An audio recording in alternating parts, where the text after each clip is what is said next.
दोस्तों हमारा प्रयास रहता है कि आपके साथ अच्छी से अच्छी जानकारी सरल से सरल भाषा में, आम बोलचाल की भाषा में बांटें ताकि आप उसका अधिक से अधिक लाभ ले सकें और आपके दिमाग से ये मिसकंसेप्शन हट सके कि ये जो हेल्थ है ये तो डॉक्टर को ही पता होती है कैसे होती है ना। हम कैसे हेल्दी रहेंगे तो हॉस्पिटल वाले बताएंगे।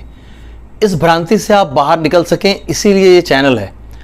आपको पता हो कि ये बहुत सिंपल जानकारियां हैं, बहुत ही सरल चीज़ें हैं, बस हम उस तरफ देखते नहीं। नमस्कार दोस्तों, मैं हूं न्यूट्रिशन गुरु संजीव पांडे और आपका बहुत स्वागत है हेल्थ खजाना में। दोस्तों मैं एक सर्टिफाइड होलिस्टिक हेल्थ कोच हूं और आपको जीवन को बेहतर तरीके से चलाने की समग्र उपाय सुझाता हूं।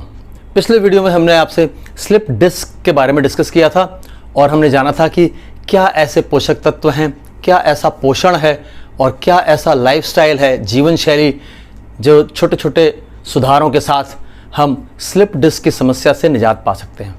आज की वीडियो में हम आपसे बात करेंगे कुछ योगासन, कुछ एक्सरसाइज। एक छोटा एक्सरसाइज रूटीन अगर आप बनाएंगे तो आपको बहुत मदद होगी स्लिप डिस्क की समस्या से बाहर आने में। तो दोस्तों बहुत ध्यान से देखिएगा, क्योंकि आप ऑलरेडी एक समस्या में हैं तो नहीं चाहते हम कि आप एक दूसरी समस्या में चले जाएं। तो इसलिए इनमें बहुत से कुछ ऐसे आसन होंगे जिनको उनके मूल स्वरूप से हटकर बताया गया है, थोड़ा सा चेंज करके, ताकि जो आपकी स्पाइनल कॉर्ड है, जो आपकी बैकबोन है, उसके ऊपर कोई लोड ना आए। तो आइए एक्सरसाइज शुरू करते हैं। आसन से, जिसे अंग्रेजी में कैट पोज भी कहते हैं। घुटनों के बल आ जाइए और दोनों घुटनों के बीच में कमर के बराबर का गैप रहेगा। दोनों हथेलियों के बीच में कंधे के, शोल्डर के या चेस्ट के बराबर का गैप रहेगा। सांस खींचते हुए ऊपर आना है और सांस को छोड़ते हुए नीचे ले जाना है। नाभि को ऊपर खींचेंगे सांस खींचते समय। इस तरीके से 5 से 10 बार आप इसको करेंगे, 1 से 1.5 मिनट हॉल्ट करके। नेक्स्ट उत्तान शीर्षोत्तानासन। इसमें आप उसी पोज से आगे को आ जाएंगे, हथेलियाँ नीचे ज़मीन पे और माथा ज़मीन पर लगाएंगे और हिप और आपके जो घुटने हैं वो स्ट्रेट लाइन में रहेंगे। इस पोजीशन में आने से आपकी स्पाइन स्ट्रेच होती है और यहीं से हम तीसरी पोजीशन में शिफ्ट कर जाएंगे, जो कि है शशांकासन। पीछे को, अपने आप को, बॉडी को पीछे ले जाएंगे।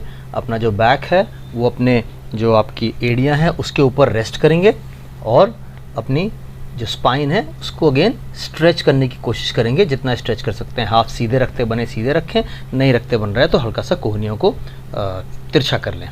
और अब यहाँ से वापस हल्का सा ऊपर उठेंगे। पूरा उठना नहीं है आपको, अपने घुटने आपने ज़मीन से ऊपर कर लिए हैं। अगर आप पैरों को सीधा करने की कोशिश करेंगे तो दबाव थोड़ा ज़्यादा पड़ेगा आपके स्पाइन पे। तो इस तरीके से आप घुटनों को हल्का सा मोड़ के रखें और नाभि को अंदर की तरफ खींचें। 3 से 5 बार आपको इसको रिपीट करना है, राइट। और नाभि को अंदर को खींच के रखेंगे तो आपकी स्पाइन स्ट्रेच होती है अच्छे से। नेक्स्ट पोजीशन है, उसे हम कहते हैं हस्तोत्तानासन। इसमें जैसा कि आपको सुनने में पता चलता है कि अपने हाथों को खींचना है हमें। सीधे खड़े हो जाएं और दोनों हाथों की उंगलियों को इंटरलॉक कर लें और हथेलियों को बाहर की तरफ करते हुए ऊपर को स्ट्रेच करेंगे, साथ ही एड़ियों को ज़मीन से उठाएंगे और पंजे के बल पर आ जाएंगे। इस तरीके से एक बार फिर आपकी स्पाइन पूरी तरह से स्ट्रेच हो रही है, ठीक है। और खड़े होकर के ही करने वाला दूसरा जो नेक्स्ट आसन है वो है तिर्यक ताड़ासन। एक हाथ को ऊपर ले जाएंगे स्ट्रेट, कान के साथ सटाया और ऑपोजिट साइड को उसको स्ट्रेच करेंगे। ये करते समय जब आप ऊपर की तरफ हाथ ले आते हैं तो आपकी सांस आपको ऊपर खींचनी है और नीचे लाते समय सांस को छोड़ना है आपको। जितना कर सकें सिर्फ उतना, बहुत ज़्यादा ज़ोर लगाने की ज़रूरत नहीं है। जितना कंफर्टेबल हो बस उतनी दूर तक ही इसको लेके जाना है। इसके बाद आते हैं अधोमुख श्रवानासन पर। ये आप दीवार के सहारे आपको करके दिखा रहे हैं इसको हम। पहले हमने इसको बिना दीवार के सहारे के किया था। दोनों हाथों को कमर की लाइन में रखना है और सीधे स्ट्रेच करना है। आपके जो नी है वो आप बेंड कर सकते हैं अगर आपको तनाव महसूस हो रहा है तो। इसके बाद रेस्टिंग पोजीशन में आते हैं मकर आसन। लेट जाइए पेट के बल, दोनों हाथों को सामने रखा, हथेलियों को एक के ऊपर एक, और अपना जो फोरहेड है वो उसके ऊपर टिका लेंगे और थोड़ी देर का ब्रेक लेंगे। सब कुछ आराम आराम से करना है, आराम करते हुए, कोई जल्दबाजी नहीं है, धीरे धीरे आगे बढ़ेंगे। इसके बाद हम शलभासन करेंगे। ये एग्जैक्टली शलभासन नहीं है, लेकिन उसका एक प्रकार है, थोड़ा सा उसमें चेंज है। अपनी हथेलियों को अपनी जांघों के नीचे ले आएं और इसके ऊपर जो आपकी थाइज़ हैं वो हथेली पे टिकी रहेंगी, माथा ज़मीन पे लगा है, एक पैर उठाएंगे, जितना उठा सकते हैं उतना, बहुत ऊपर स्ट्रेच करने की कोशिश न करें, तकलीफ़ हो रही है थोड़ा नीचे रखें उसको। फिर इसी तरीके से दूसरा पैर, जब पैर को उठाते हैं उस समय आप सांस अंदर खींचते हैं, और जब पैर नीचे लेके आते हैं तो सांस को छोड़ते हैं वापस। इसी तरीके से दोनों पैरों को एक साथ थोड़ा उठाएंगे। हो सकता है पहली बार में आपसे न हो पाए तो कोई बात नहीं है, कुछ दिनों के बाद इसको ट्राई करिएगा, अगर नहीं हो पाता है, ज़्यादा ज़ोर पड़ता है तो। नहीं तो जितना हो सके सिर्फ उतना करें और अपने आप को एक कंफर्टेबल पोजीशन में रखें।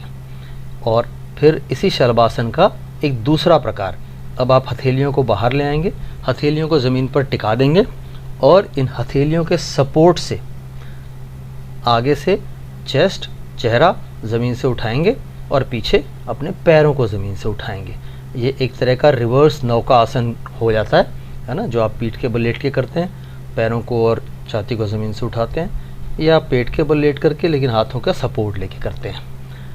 इसी तरीके से अब हम इसी पोजीशन में लेटे लेटे दोनों हाथों को एक बार फिर आगे ले आएंगे, हथेलियों को एक के ऊपर एक लगाएंगे और हम भुजंग आसन का एक प्रकार, अदरवाइज़ आप भुजंग आसन करते हैं तो कोहनियाँ नीचे नहीं रहती हैं, आप हथेलियों के बल पर आगे से शरीर को उठाते हैं, लेकिन यहाँ पर हम कोहनियों के बल पर हैं। अगर आप कोशिश करना चाहें तो थोड़ा और बेहतर कर सकते हैं, हथेलियों तक आ सकते हैं। इसके बाद आता है विमानासन। दोनों हाथ दोनों पैर सीधे स्ट्रेच करेंगे। हमारा पर्पस बैकबोन को, स्पाइन को स्ट्रेच करना है, तो आप एक विमान की मुद्रा में आ जाते हैं। इसके बाद थोड़ा सा रेस्ट लेते हैं, एक छोटा सा ब्रेक, और चलते हैं नेक्स्ट पोजीशन की तरफ। अब हम काउंटर पोस्चर कर रहे हैं, जो कुछ किया था अब हम लौट रहे हैं वापस रिवर्स। तो सबसे पहले उत्तान शीर्षोत्थानासन, पहले आपने इसको किया था, है ना, दोनों हाथ कोहनी तक नीचे हैं और बाकी शरीर उठा हुआ है, घुटने हल्के मुड़े हुए हैं, और इसी से फिर हम आगे चले जाएंगे अधोमुख श्रवानासन की तरफ, जो कि घुटनों को नीचे ले आएंगे, घुटने और हिप एक लाइन में रहेंगे, सामने हाथों को नीचे रखा हुआ है, और अभी इसी पोस्चर से हम शशांक आसन की तरफ चले जाएंगे। अपने बैक को रेस्ट कर लें, अपनी हील्स के ऊपर, माथा नीचे, दोनों हाथ नीचे लगे हुए हैं पूरा स्ट्रेच करके, और अब हम रिलैक्स करने के लिए सीधे लेटेंगे, पीठ के बल, हथेलियां दोनों अपने बैक के नीचे ले जाइए, अपने हिप्स के नीचे रखेंगे दोनों हथेलियां, और दोनों हथेलियों के अंगूठों को मिलाए रखेंगे, एक पैर एक बार में ऊपर करेंगे। यह है उत्तानपाद आसन। फिर थोड़ी देर होल्ड करके उसको नीचे लाएंगे, और अब दूसरा पैर इसी तरीके से ऊपर जाएगा, थोड़ी देर होल्ड करेंगे, जितना कर सकते हैं, बहुत स्ट्रेच नहीं करना है, जितना कर सके उतना, और फिर इसी तरीके से दोनों पैरों को एक साथ ऊपर करेंगे। अगर आपको ज़्यादा तनाव महसूस होता है तो थोड़ा नीचे रख सकते हैं पैर, दोनों को एक साथ उठाने में बहुत तनाव लग रहा है तो इसको छोड़ सकते हैं, आगे चल के कुछ दिन के बाद आप इसको कर पाएंगे। और अब इसी पोजीशन से हम शिफ्ट करेंगे सेतुबंध आसन में।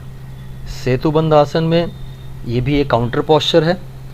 हम अपने पैरों को फोल्ड कर लेते हैं और अपने बैक को ज़मीन से ऊपर उठाते हैं। अगर आपको दिक्कत महसूस होती है कर पाने में तो आप हाथों का सपोर्ट ले सकते हैं, दोनों हथेलियों से अपने हिप को सपोर्ट कर सकते हैं, और अब अपन जो पैर के पंजे हैं उन्हें नीचे फ्लैट रख सकते हैं। इस तरीके से ये काउंटर पोस्चर है।